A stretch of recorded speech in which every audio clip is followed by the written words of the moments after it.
Assalamu alaykum aziz qarindoshlarimiz. Bugun MLD kanal shundaqla Ma'rifat saloni orqali huzuringizga sunmoqchi bo'lgan ovozliq asar Sol tarafim og'riyotidi ana.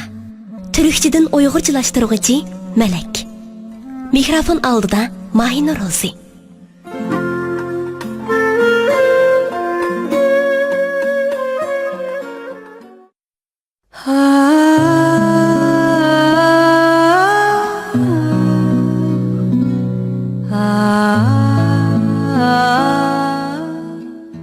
Tinchlikmi ana? Men yana keldim. Ansirma. Maktabdan qo'yib bergandan keyin andin keldim. Analarmi dadalarga o'xshash bolalardan ansiramdigandi. Buni bilmadim. Ammo savodishim Ali maktabga bormasam onam xafa bo'ladi, ansiraydi degan edi. Shuningga deb qo'ydim. Ana, oldingi hafta muallim o'ng qo'limga samsaq, sol qo'limga piyoz tutqizib, o'ng sol tarafimni o'gatdi. Men endi sol tarafim qayer, o'ng tarafim qayer ekanligini bilib oldim ana. Og'riyotgan tarafimning qayer ekanligini endi obdan bilaman. O'tgan qatim kelganimda bu yerim og'riyotdi. Mana bu yerim deb og'riyotgan yerimni sana faqat tushuntirib beramagandim-ku. Endi deb beray. Mana bu yerim sol tarafim. Ya'ni yuragim og'riyotdi ana. Hem de her gün ağrıydı.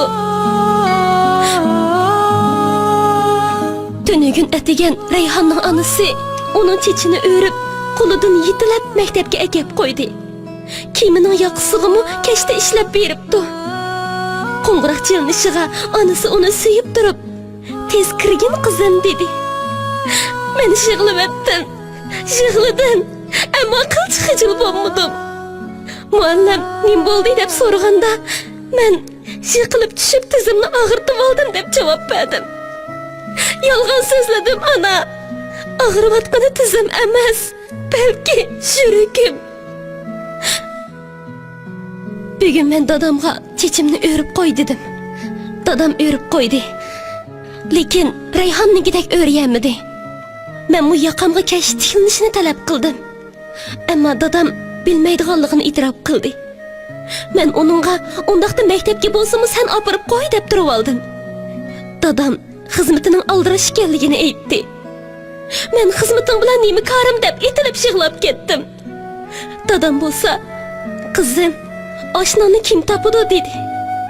Men endi boshqa gap qilamadim ana. Maktabga borguncha yana qattiq yig'ladim. Ana, sol tarafim yana og'riyotdi. Bilemsen ana, maktabdagi hammalarning paypoqlari oppoq. Meningki bo'lsa kulram. Do'stim Zaynab, onam oq kiyimlarni rangli kiyimlarga aralashtirmay yuydi deydi. Ammo dadam bo'lsa hammani biroqla yuydi. Dadam kir yuyishni bilmamdi ana. Of.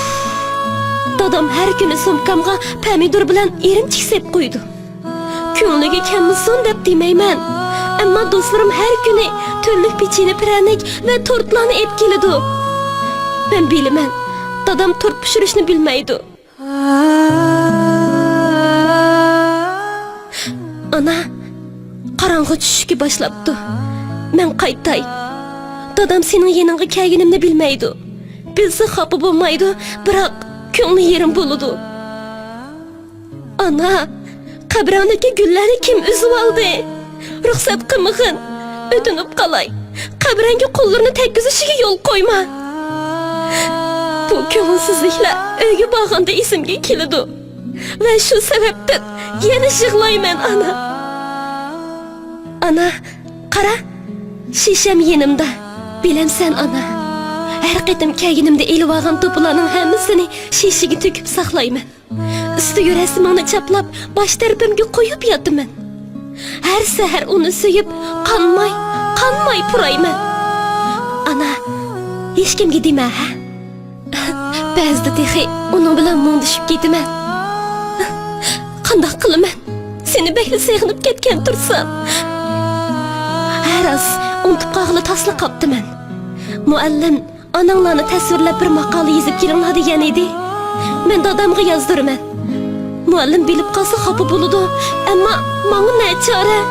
Men seni ezelden körüp bakmagan tursam, qandaq yozaman? Senin ismin tılgı elinsila, sol tarafım ağrıp ketidi ana. Gelimden hiç nemi ötmeydi. Ba'zida chidamay yig'ilib yetaman. Daftarga bundaq yazsam bo'lmaydi da. Canım ana, men ketay. Qabri to'pog'ni suyay. Sen bu tushlarimga kirib meni suygin. Cho'qim tushimga kirgin ha ana. Sen tushimga kirmasang, sol tarafimning og'riqidan uyg'onib ketaman ana. Ana, sol tarafim og'riyotdi. Mana dal mushiya. Sol tarafim bekli ağrımadı ana. Seni bekle seyxindim.